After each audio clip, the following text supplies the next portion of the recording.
இதுவரை காலமும் நாட்டில் இவ்வாறான ஒரு பெரிய ஒரு அனர்த்தம் நிகழ்ந்ததே இல்லை. தற்சமயம் நடைபெற்று கொண்டிருக்கின்ற ஒரு பாரிய அனர்த்தம் அதிகமான ஒரு பெரிய சேதங்களை ஏற்படுத்தி இருக்குது. குறிப்பாக நாங்கள் பார்த்தோம்னு சொன்னால் அதிகமான கடும் மழை, டிக்பா புயல் இந்த இரண்டின் தாக்கம் காரணமாக அனளவாக தற்பொழுது கிடைக்கப்பட்ட தகவலின் அடிப்படையில் 130க்கு அதிகமான மரணங்கள் நிகழ்ந்திருக்கிறது. 100 பேருக்கு மேற்பட்ட நபர்கள் காணாமல் போயிருக்கிறார்கள். இப்படி ஒரு நிலைமை, ஒரு மோசமான நிலைமையை தற்பொழுது அடைந்திருக்கிறது.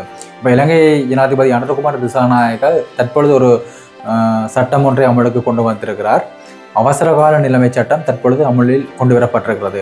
அவசரகால சட்ட நிலைமை என்று சொல்லி வரும்போது பாதுகாப்பாக இருக்கிற பட்சத்தில் தான் இது அமலுக்கு கொண்டு பெறுவினோம். அதன் அடிப்படையில் இந்த பாதுகாப்பு பெறுவதை நோக்கமாக கொண்டுதான் இந்த அவசரகால சட்டம் தற்பொழுது அமலில் கொண்டு வரப்பட்டிருக்கிறது. ஏற்கனவே இந்த அத்தியாவசிய சேவைகளில் ஈடுபடுகின்ற நபர்கள் பணியில் தொடர்ந்து பணியாற்றி கொண்டிருக்கிறார்கள்.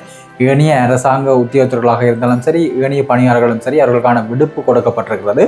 அத்தியாவசிய சேவையில் ஈடுபடுகின்ற வைத்தியராக இருக்கட்டும், நீர்வளங்கள், மின்சாரம் என்று சொல்லி அந்த பணியாளர்கள் மட்டும்தான் தற்பொழுது பணியில் தங்களுடைய சேவைகளை செய்து கொண்டிருக்கிறார்கள்.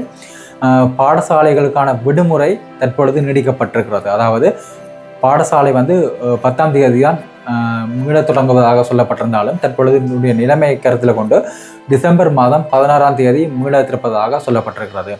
ஏற்கனவே இந்த காப்போத உயர்தர பரீட்சை நடைபெற்று கொண்டிருந்த பரீட்சை தான். ஆனால் அதிலேயும் இந்த மழை குறுக்கீடு செய்ததன் காரணமாக ஒரு 2 நாட்கள் பிற்படப்பட்டு பரீட்சைகள் நடக்கும் என்று சொல்லப்பட்டிருந்தாலும் தற்பொழுது இதனுடைய அனர்த்தம் ஒரு பாரிய தன்மை, பெரிய சிக்கலை ஏற்படுத்தியதன் காரணமாக அது கால வரையின்றி ஒத்திவைக்கப்பட்டிருக்கிறது. அது பிறகு மீளொரு நாள் தான் அந்த திகதி அறிவிப்பு செய்வார்கள்.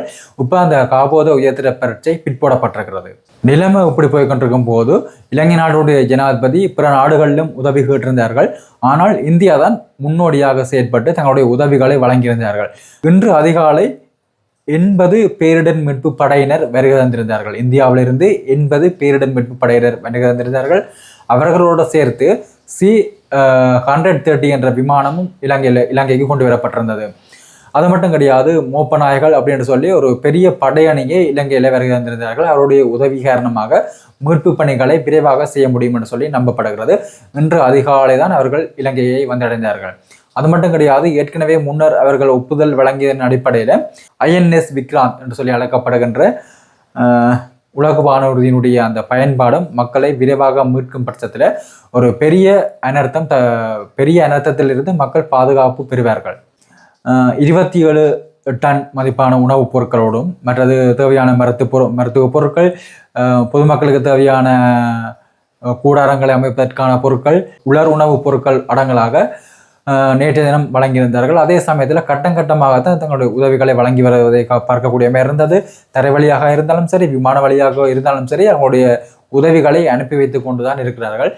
இப்படி இருக்கும்போது இந்த பாதுகாப்பு கருதி இலங்கை நாட்டுடைய ஜனாதிபதி நிறைய மாற்றங்களை கொண்டு வந்திருக்கிறது. தற்பொழுது நாங்கள் பார்க்கக்கூடிய மாதிரி இருக்கிறது. அடுத்து என்ன நடக்கும், இந்த புயல் என்ன மாதிரி நகர்வு இருக்க போகிறது, மழை என்ன தொடருமா என்று சொல்லி அடுத்த காணொலியில் நான் உங்களை சந்திக்கிறேன். நன்றி.